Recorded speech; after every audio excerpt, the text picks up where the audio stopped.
باشمهندس انا دلوقتي مين اللي بيعمل الكلاشات دي؟ او مين مثلا اللي يقول لي الكيبورد تري قصاد الجدار، ولا الكيبورد تري قصاد الضغط، ولا ايه بيكون قصاد ايه؟ هنيجي هنا بقى لمفهوم حلو جدا اسمه الكلاش ماتريكس. ايه هي الكلاش ماتريكس دي؟ والله الكلاش ماتريكس دي من اسمها هي مصفوفه بتعبر عن عدد او الحاجات المتداخله عندك. زي ايه يا باشمهندس؟ والله يجي مثلا البيم كوردينيتور يقول لك انت هتعمل كلاشات ما بين مثلا الارك، تعمل كلاشات ما بين الارك وما بين الاستراكشر وما بين الالكتريكال وما بين مثلا الاتش فاك وما بين البلامنج. هنيجي ناخد دول نفسهم وهنكبرهم هنا كنترول سي، نيجي هنا نقول له بيست ترانسبوز، فهجيبهم لي هنا كده. ماشي. طيب انا دلوقتي هيقول لك ايه؟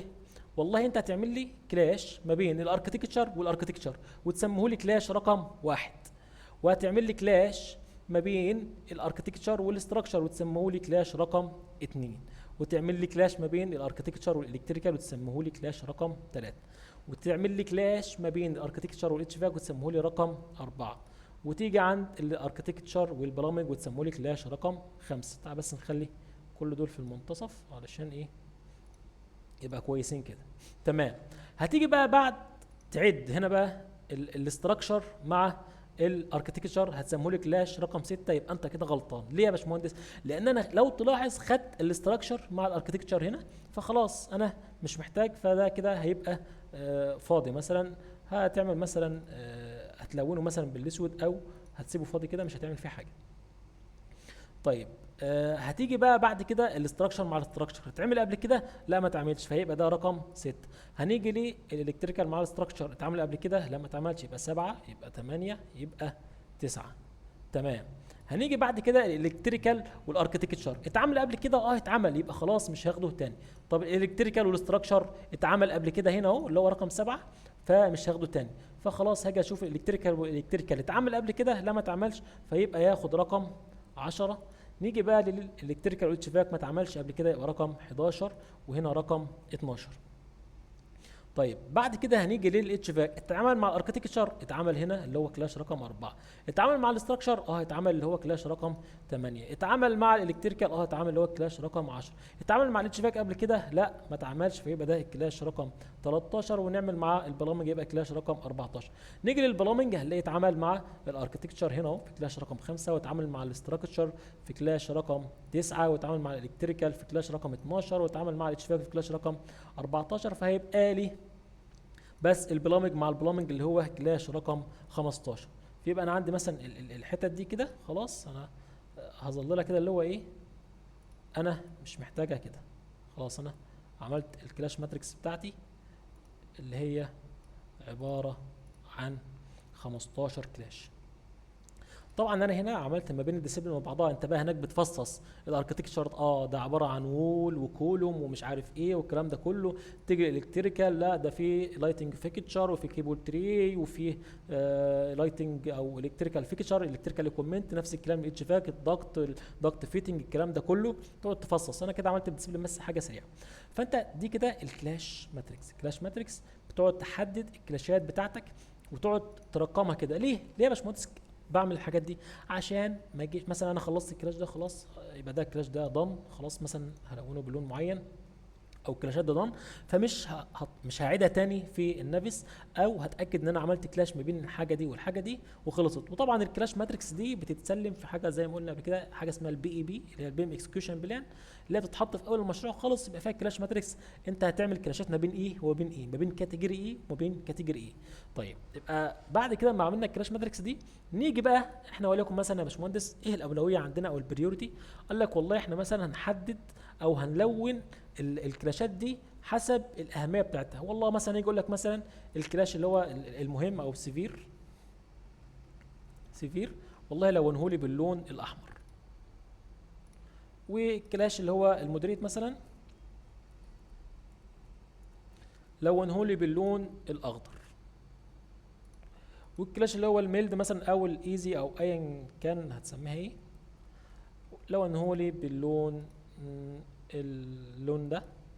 فتيجي والله الاركتكشر مع الاركتكشر، يعني اكيد ده ما هيكونش عامل كلاشات، هيكون مظبطها. لكن الاركتكشر مع الاستراكشر ده فيها كلاشات وكلاشات صعبه، فخلاص انا هعملها اللي هو سيفير. طيب مع الالكتريكال طبعا برضو بتبقى كلاشات طبعا مش صعبه بس متوسطه، فانا هعملها خضراء مثلا اللي هي مودريت دي. هاجي بقى مع الاتش فاك برضو هخليها مودريت، مع البلامنج مودريت. هاجي بقى الاستراكشر مثلا، مع الاستراكشر طبعا قلنا ده مش هيبقى موجود فيبقى ميلد، يبقى ميلد مثلا. يعني الاصح طبعا ان كل ديسيبلين مش بيعمل كلاش مع نفسه، فهنعملها ميلد. طيب مع الالكتريكال لا، بيبقى فيه طبعا بيخش في كاميرات وفي دنيا كبيره، فاحنا ممكن نعمله سيفير، او تكمل انت بقى ايه، تقعد تعمل الكلاش ماتريكس بتاعتك كده. طيب ممكن نشوف مثال لكلاش ماتريكس. نشوف كده الكلاش ماتريكس بتاعتنا الجميله دي اهي، معموله ما بين ايه وايه، معموله ما بين الديسيبلينز. ده كده هنا الاركتكتشر الكاتيجوري بتاعتي، كيرتن بانلز، كيرتن وول، الدورز، الفلور، الفرنتشر، الريلينج، الروف، كل ده نفس الكلام. الاستراكشر هو نفس الكلام محطوط، هتلاقي محطوط هنا اهو، نفس الكلام هتلاقي محطوط عندك هنا اهو، وبيقعد يحسب الكلاشات ما بينهم.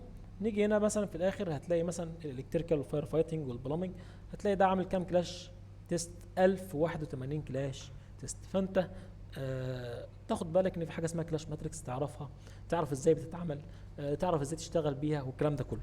طيب انا دلوقتي عندي يا باشمهندس وليكن تعال نخش على حاجه الكهرباء مثلا، حاجه الكهرباء هنا، او حاجه الميكانيكال مع الكهرباء. فانا والله هاجي اشوف مثلا الضغط او الضغط اكسسوارز او ايا كان، وهروح مع هشوفه مع الكيبل تري مثلا. كيبل تري، في هنا كيبل تري اهو، كيبل تري ده كلاش رقم كام؟ كلاش 774. فانا هقوم جاي رايح في النفس، هقوم جاي رايح في النفس كده عند الكلاشات بتاعتي. ده هيبقى الكلاش ده هنسميه ايه؟ هنسميه 774، 774 كيبل تري، زي ما هو متسمي بالظبط في كلاش ماتريكس، عشان مثلا اي حد ياخد الحاجه بعدك يعرف هو يعمل ايه قصاد ايه. كيبل تري فيرسز ضغط. فيجي بقى ايه، طيب انت بقى تعمل بقى مثلا انت عندك كام كلاش، هتقعد تعمل ادي تيست بعدد الكلاشات بتاعتك وتقعد تسمي كل الكلاشات دي. يعني انا يا باشمهندس المفروض اجي كل الكلاشات ال 1081 كلاش، ال 1081 كلاش هقعد اعمل لهم تيست في النفس وافضل اعمل تيست واقعد اسمي والكلام ده كله؟ المفروض ده اللي انت هتعمله. طبعا بتتعمل مره، بعد كده بياخدها الكوردينيتور وتبقى مثلا خاصه بالشركه بتاعتك او خاصه بالمكان اللي انت فيه، وبيعمل لها اكسبورت اس اكس ام ال، وبعد كده يمبورتها في كل المشاريع اللي بعد كده او على حسب البي اي بي بتاعتك. طب ما فيش حاجه يا باشمهندس سهل لنا الموضوع ده؟ والله في معانا مثلا ادن اهي. تعال بس نمسح كل كلاش تيست بتاعتنا دي، ونعمل مثلا، او تعالى شوف هنا ده تيست مثلا معمول فاضي. هنيجي نروح على نضغط على العلامه دي، هيفتح لك اوتوديسك اب ستور، وهتلاقي عندك ادن اسمها كلاش ديتكشن ماتريكس واسمها كوديجيم هي الادن دي. طبعا معلش عشان انا النت عندي مش شغال، فانا مش عارف اعملها قدامكم، بس هسيب لكم الادن دي ان شاء الله في مع المحاضره اللي هرفعها لكم، وانتم ممكن تجيبوها عادي، هي فري يعني مش بفلوس ان شاء الله. فانت هتيجي تضغط على الكلاش ديتكشن دي كده، وهتيجي تعمل، هتلاقي عندك هنا ايه، انت هتقول له ايه، اختار لي السيرش ست او السلكشن ست بتاعتي، فده الستس اللي انا عملتها. عشان كده قلت لك انت هتقدر تعمل السيرش ست بتاعتك، وكل ما عملت اكتر كل ما كان احسن، علشان تعرف تعمل ايه كل الكلاش ماتريكس بتاعتك. هتعمل مثلا كل كاتيجوري في الست عندك، وتيجي تقول له ايه، تختارهم كده. طبعا اخترت الاولاني شيفت، اخترت الاخير.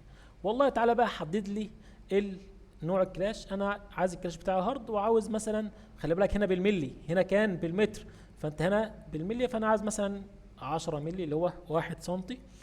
وتقول له ايه، كلاش نيم بريفيو، اضغط عليهم اول تاني كده، اختارهم شيفت، قول له معلش هنا اقول له بريفيو وريفريش. بريفيو عمل لك كل الكلاش بتاعتك، عمل لك مثلا ايه الاستراكشر كولوم في اس الاركتكتشر كيرتن، الميكانيكال داكت فيرسز الاستراكشر مش عارف ايه، وفضل يعمل كل الكلاشات بتاعتك دي.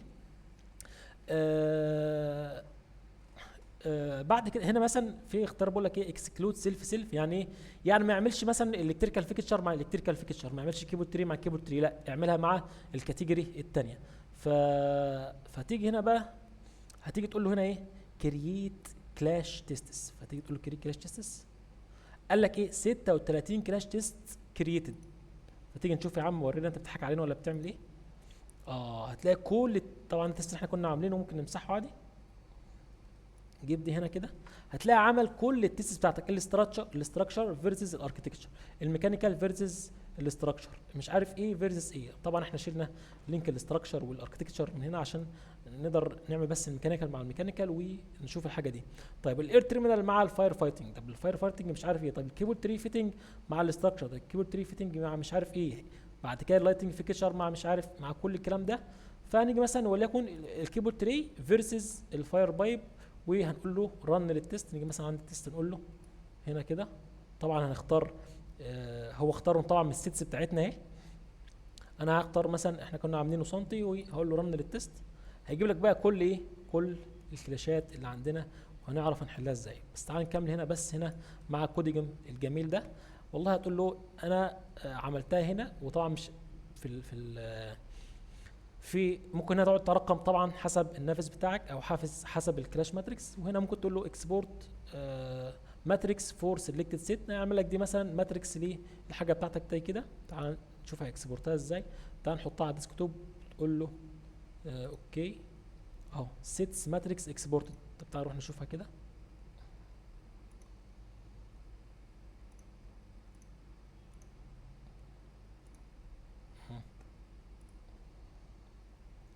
فين السيتس اللي هو عملها دي؟ سيتس ماتريكس عمل كل اهو اللي احنا كنا عاوزينه. تعال بس نفتحها كده.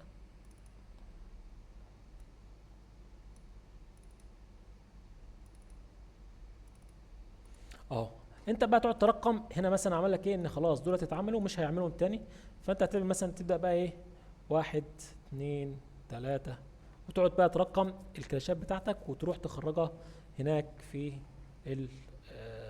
النافس، او تخرج مثلا عايز تخرج كلاش ماتريكس من النافس دي كده، تعرف تخرج منها الكلاش ماتريكس بتاعتك عادي.